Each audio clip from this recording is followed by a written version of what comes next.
And that goes to... They lied or made false representations. Every single one of them said they knocked and identified themselves as the police. Right. And it's no longer contested that none of that's true.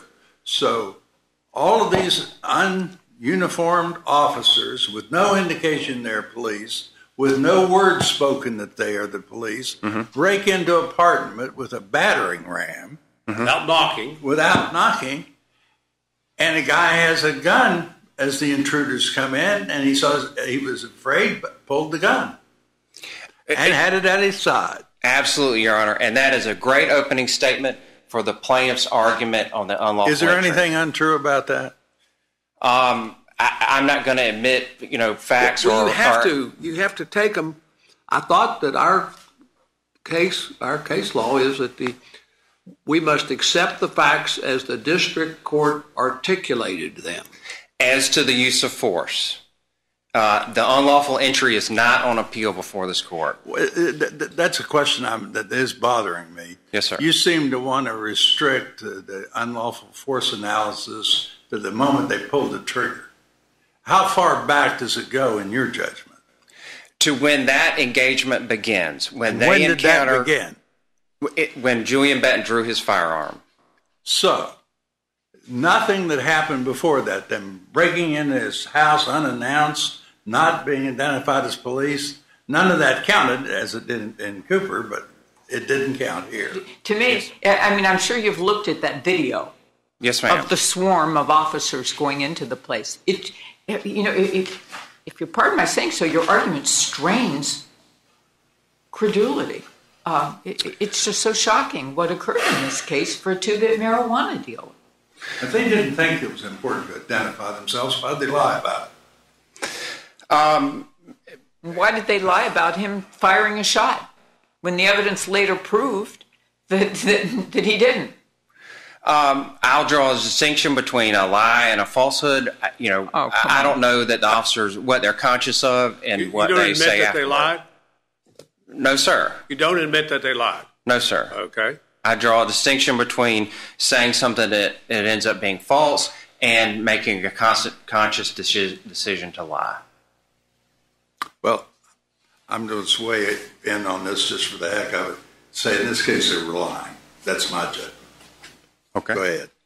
Standing before the court today, it seems that we haven't gotten past the entry, that the unlawful entry cause of action is the focus in this argument, and I want to extract the use of force. No, it isn't. The question is, do the police have a right to unload their weapons into somebody in his private home when he is standing there with a gun at his hip, not pointed at the officers, not firing at the officers? Do they have a right to unload their weaponry into this person? Even by Mr. I'm talking about what he said in his deposition. Yes. Did he say that Mr. Betton had extended the firearm? He said it was pointed in their direction, and he could not tell whether it was pointed at him or at the other officers. Right, exactly. And Mr. Benton's testimony is that it was not pointed in their direction. He was holding it down at his hip. So it seems to me that you are trying to ride the facts in the light most favorable to you through this proceeding. Have you ever seen a case more outrageous on the facts? I would have to disagree with Your Honor's interpretation of that, because I remember I'm here only for Officer Ballou. Do remember that there were a lot of other officers involved in this particular action. So, like I said, once your client Sir? Told a falsehood too about identifying himself as a policeman. Okay, but then again, what you're trying to do is... No, it's not what I'm trying to do. I just asked you a question. Did he? Did he tell a falsehood? Yeah. Actually, in his initial statement, he didn't say anything about whether there was a knock or not.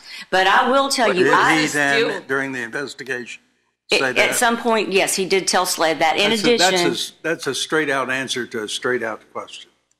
Okay. Go ahead.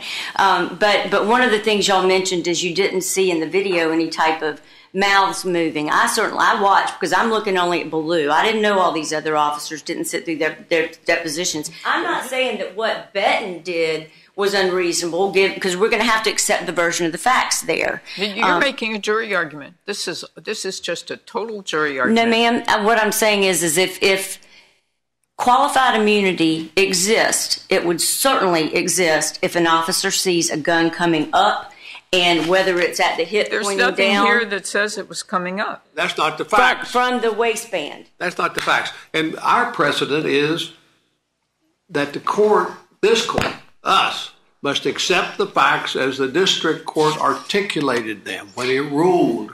And you're twisting around and won't accept the facts as articulated by the district court.